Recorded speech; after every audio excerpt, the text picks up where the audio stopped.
Good morning students. हमारा जो second chapter national income and related aggregate चल रहा था, तो उसमें हमारा एक छोटा सा कंसेप्ट रह गया था नॉर्मल रेजिडेंस का। ठीक है, जैसे ही हम नेशनल इनकम को स्टडी करते हैं तो उसमें एक दो वर्ड आते हैं जो काफ़ी इम्पोर्टेंट होते हैं, आपको समझने ज़रूरी होते हैं। एक तो डोमेस्टिक टेरिटरी, जिसके बारे में हमने अच्छे से पहले बात कर लिया था, हम लास्ट क्लास में डिस्कस किया था। और एक जो आता है हमारा नॉर्मल रेजिडेंस। इन दोनों को हम लेते हुए हम नेशनल इनकम और डोमेस्टिक इनकम जो कंसेप्ट होता है उसको एक्सप्लेन करते हैं, और ये दो कीवर्ड कह सकते हैं हम। ठीक है, तो इसी के साथ में हम देख लेते हैं NDP factor cost, NNP factor cost. ठीक है, तो इसके बीच में अगर कोई कई बार क्वेश्चन आ जाता है कि what is the difference between the NDP factor cost, NNP factor cost, तो आपको कैसे अटेम्प्ट करना है। तो ऐसे ही आपको अगर डिफरेंस आता है तो आप क्वेश्चन को ऐसे अटेम्प्ट करोगे, जिसके बारे में मैंने क्लास में पहले ही डिस्कस किया था। ठीक है, तो एक बार देख लेते हैं कि इनके बीच में क्या डिफरेंस है। तो आप इस क्वेश्चन को चेकआउट कर लोगे कि आपने ये ठीक लिखा नहीं लिखा। तो एनडीपी फैक्टर कॉस्ट, इसको हम कह सकते हैं domestic income. Okay, NDP factor cost, net domestic product at factor cost, वो ही हमारी होती है डोमेस्टिक इनकम। तो जैसे ही डोमेस्टिक इनकम जो वर्ड आता है तो आपके दिमाग में आ जाना चाहिए कि एनडीपी फैक्टर कॉस्ट की बात करते हैं। बहुत सारे एग्रीगेट हमने पढ़े थे, तो उन बहुत सारे एग्रीगेट को इनकी हेल्प से हम फाइंड कर सकते हैं, और बहुत सारे एग्रीगेट से अल्टीमेटली यहाँ इस वैल्यू को भी फाइंड हम कर सकते हैं। लास्ट क्लास में हमने डिस्कस किया था NNP factor cost. NNP factor cost को हम कह सकते हैं नेशनल इनकम। ठीक है, और एनएनपी फैक्टर कॉस्ट ही नेशनल इनकम होती है। जैसे ही नेशनल इनकम की बात आती है किसी भी कंट्री की, तो आपके दिमाग में तुरंत आ जाना चाहिए कि हम किसकी बात कर रहे हैं, एनएनपी फैक्टर कॉस्ट की। बहुत सारे एग्रीगेट में से एनएनपी फैक्टर कॉस्ट। ठीक है, तो सबसे पहले जो डिफरेंस होगा इसको मीनिंग को लेके होगा। एंड डोमेस्टिक इनकम को हम कैसे एक्सप्लेन करेंगे।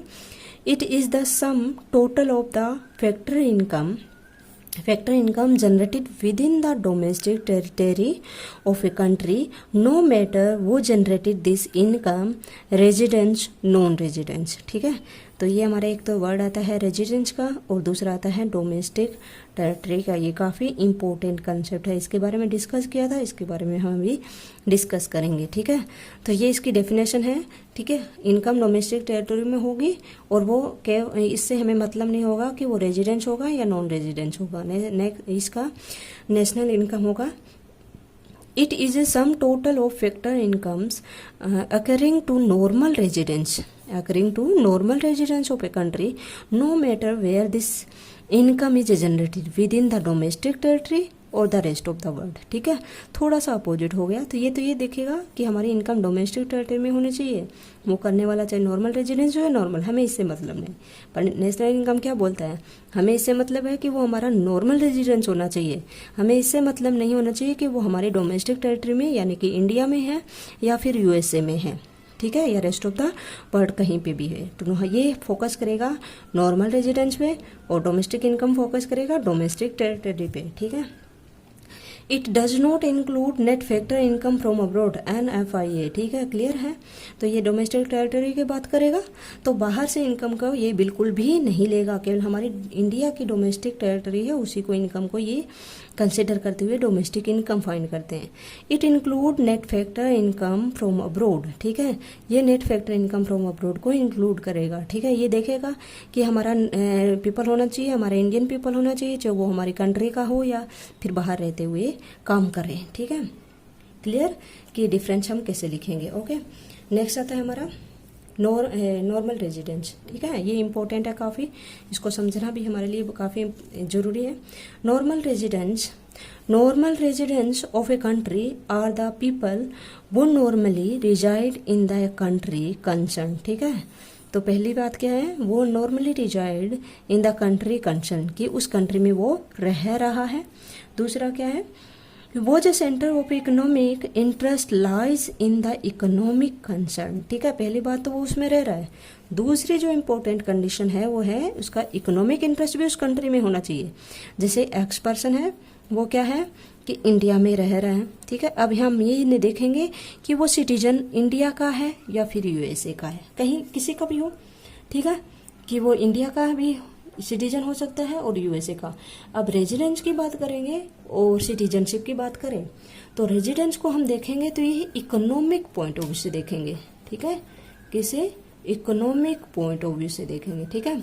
अगर हम बात करेंगे सिटीजन की तो वो हमारा होगा पॉलिटिकल पॉइंट, ठीक है, पॉलिटिकल पॉइंट ऑफ व्यू से, ठीक है। जैसे किसी को बाय बर्थ किसी कंट्री की सिटीजनशिप मिल जाती है, ठीक है, ये हमें कॉन्स्टिट्यूशन से मिलती है, ठीक है। पर इकोनॉमिक जो पॉइंट होते हैं इससे हमारा कॉन्स्टिट्यूशन और पॉलिटिक्स से कोई मतलब नहीं होता है। तो इसमें हमारा इकोनॉमिक्स से मतलब होता है, इकोनॉमिक्स बेसिकली हमारी इनकम जनरेशन से रिलेटेड होती है और इनकम इन्वेस्टमेंट से रिलेटेड है, ठीक है, इसको स्टडी करता है।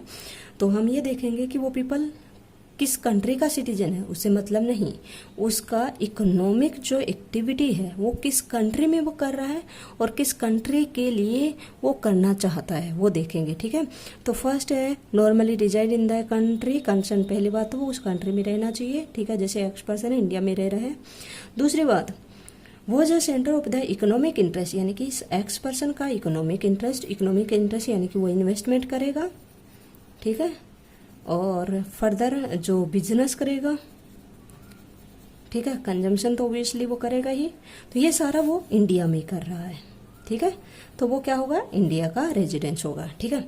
अब हम ये देख रहे हैं कि ये एक्स पर्सन है, ठीक है, ये यूएसए का है, ठीक है, पर रह रहा है इंडिया में, कोई बात नहीं, ठीक है, किसी कंपनी में काम कर रहा है, ठीक है, तो रहेगा तो इंडिया में कंपनी जब उसका ऑफिस इंडिया में है तो एक्स पर्सन यूएसए का है, इंडिया में की कंपनी किसी भी कंट्री की हो सकती है पर ऑफिस इंडिया में है तो वो रहेगा इंडिया में, पर लेकिन वो क्या करेगा, जितना भी इंडिया से पैसा कमाएगा वो इंडिया में इन्वेस्ट नहीं करेगा, इंडिया की फर्दर अपना बिजनेस नहीं बढ़ाएगा।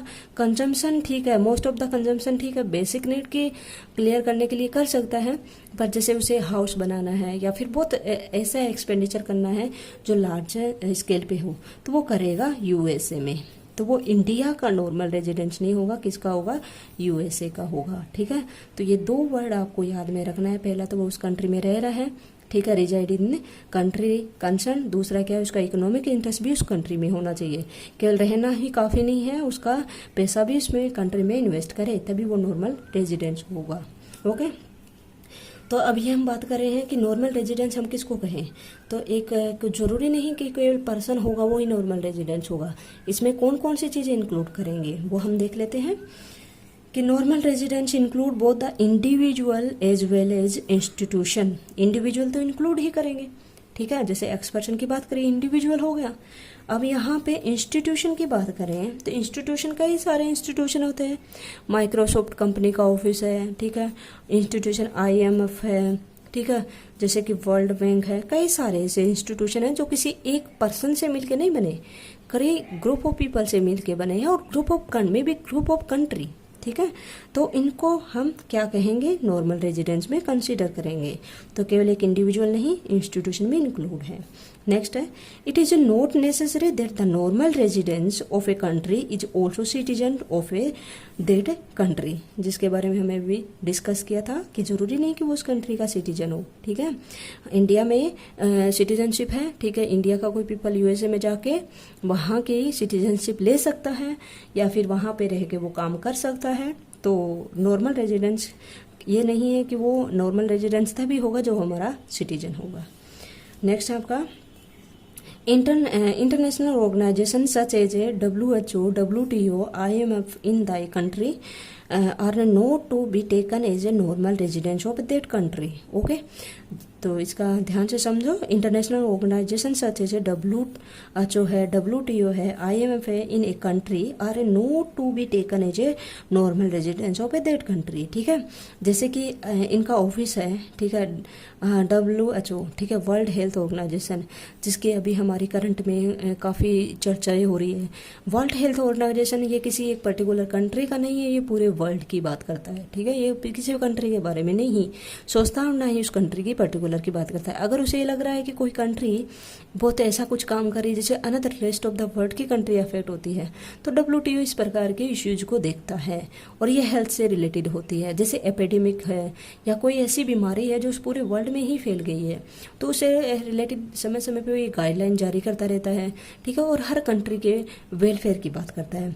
तो इसका ऑफिस अगर हमारी इंडिया में है, ठीक है, WHO का हेल्थ से रिलेटेड है, तो हो सकता है इसको ऑफिस पर, लेकिन ये अगर ये ऑफिस है यहाँ पे हमारी इंडिया में, तो ये इंडिया का रेजिडेंस नहीं होगा, ठीक है।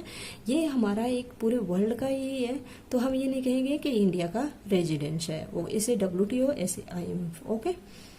नेक्स्ट है foreign visitor in a country for a holiday, medical treatment, study, conferences, sports etcetera, ठीक है।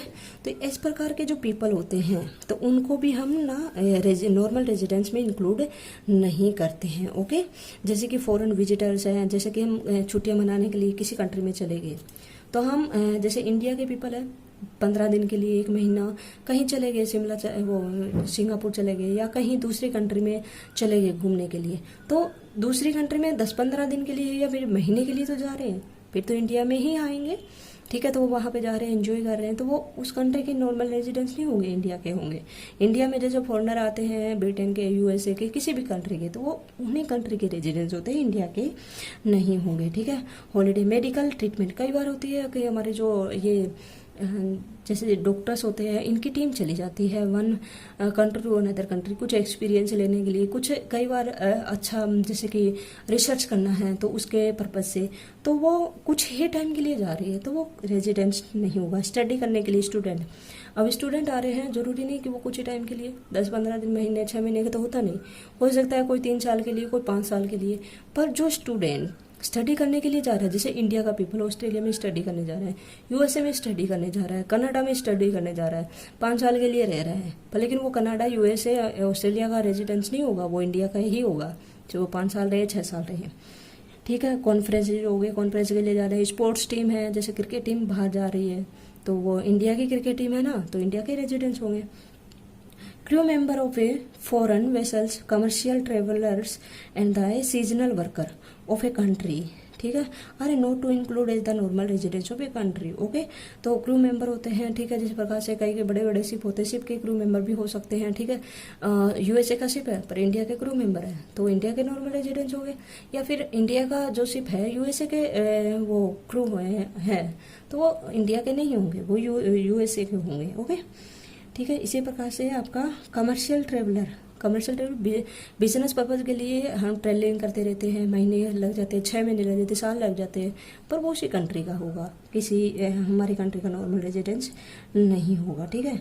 और सीजनल वर्कर, ठीक है, सीजनल वर्कर भी हैं, ठीक है, कई बार 6 महीने के लिए आ रहे हैं, ठीक है, काम मिल रहा है, जैसे काम खत्म हुआ वो वापस चले जाएंगे। अब उसका इकोनॉमिक इंटरेस्ट उसी कंट्री में होगा, काम करने के लिए तो आए हैं, पैसा कमाया, ठीक है, पैसा लिया और फिर वापस उसी कंट्री में चले जाएगा, तो वो उसी कंट्री का नॉर्मल रेजिडेंस होगा, ठीक है। इसी प्रकार से नेक्स्ट हमारा होगा बॉर्डर वर्कर ऑफ ए और ए persons who cross the border between the two countries daily or regularly in a order to work are the residents of a country in which they live, ठीक है। तो जैसे कि border है, ठीक है, border को क्रॉस करते हैं या फिर 2 कंट्री के बीच में रेगुलरली क्रॉस, जैसे हम देख रहे हैं कि पाकिस्तान है, ठीक है, इंडिया है, ठीक है, इसी प्रकार से नेपाल है, ठीक है। तो ये जो बाउंड्री है हम यहाँ पे देख रहे हैं, पाकिस्तान में तो इतना नहीं है जैसे कि नेपाल में है। तो नेपाल के बहुत सारे पीपल हैं, जैसे बिल्कुल ही नेपाल में तो बिल्कुल ओपन ही है, पाकिस्तान में फिर भी थोड़ा सा बाउंड्री आ जाती है। तो यहाँ से पीपल यहाँ आ जाते हैं काम करने के लिए, ठीक है, यहाँ के पीपल यहाँ चले जाते हैं काम करने के लिए। तो ये पीपल काम करने के लिए तो आ रहे हैं, बॉर्डर तो क्रॉस कर रहे हैं, यहाँ पे आके काम कर रहे हैं, लेकिन वो वापस अपने ही पैसा कमा के चले जाएंगे, शाम को चले जाएंगे या कुछ दिन के बाद चले जाएंगे, नेपाल में ही जाएंगे, नेपाल में ही अपना पैसा इन्वेस्ट करेंगे, इकोनॉमिक इंटरेस्ट उनका नेपाल में ही है। तो वो इंडिया के नॉर्मल रेजिडेंट्स नहीं होंगे। वो कहाँ होंगे? जिस कंट्री में वो रहते हैं, जिस कंट्री में वो लिव करते हैं, उसी कंट्री के वो नॉर्मल रेजिडेंट्स हो गए। इसी प्रकार से हमारे यहाँ पे भी ऐसा ही होता है, ठीक है। नेक्स्ट है official diplomats and the member of a arm force of a foreign country are treated as a normal residence of a country to which they belong, ठीक है। ऑफिशियल है, डिप्लोमेट्स है, मेंबर है। ऑफिशियल्स मतलब जैसे कि PM Modi है हमारे, कहीं भी जा रहे हैं, ठीक है, इनके साथ में बहुत सारा एक बहुत बड़ा जैसे कि कह सकते हैं कि ग्रुप जाता है जो काफ़ी बिजनेस से रिलेटेड उनको अच्छी नॉलेज होती है। तो बिजनेस से रिलेटेड वो कुछ ना कुछ टॉक करते रहते हैं, ठीक है। डिप्लोमेट्स है हमारे, जिस प्रकार से डिप्लोमेट यानी कि आप बोल सकते हो राजनीतिक है, जैसे डिप्लोमेट भी हमारे पॉलिटिक्स में ही होते हैं, ठीक है। तो ये भी जाते हैं, तो ये भी आपका किसके होंगे? जिस कंट्री के पर्टिकुलर बिलोंग कर रहे हैं उसी कंट्री के नॉर्मल रेजिडेंट्स होंगे, ठीक है। आर्म फोर्स है, ठीक है, जैसे हमारी इंडिया चाइना के बीच में है, इंडिया यूएसए के बीच में है। तो जो आर्म्स होते हैं हमारी, तो ये कुछ ना कुछ प्रैक्टिस करती रहती है मिलजुल के, कि इंटरनेशनल लेवल पे कैसी भी सिचुएशन आ जाए तो हम कैसे उनका सामना करें, ठीक है। तो हमारी जो आ रही है 6 महीने, हमारी आर्म्स जैसे यूएसए जा रही है 6 महीने के लिए, 9 महीने के लिए, पर वो वहाँ से कुछ ट्रेनिंग लेके ही आएगी, तो वो हमारे ही कंट्री के रेजिडेंट्स होंगे, ठीक है। तो I think it is the clear कि what is the normal residents, कि रेजिडेंट्स में हम किन किन को इंक्लूड करते हैं और रेजिडेंट्स में किन किन को हम इंक्लूड नहीं करेंगे, ठीक है। और नेक्स्ट क्लास में हम करेंगे कि इंडिया के नॉर्मल रेजिडेंट्स के बारे में। Okay, thank you.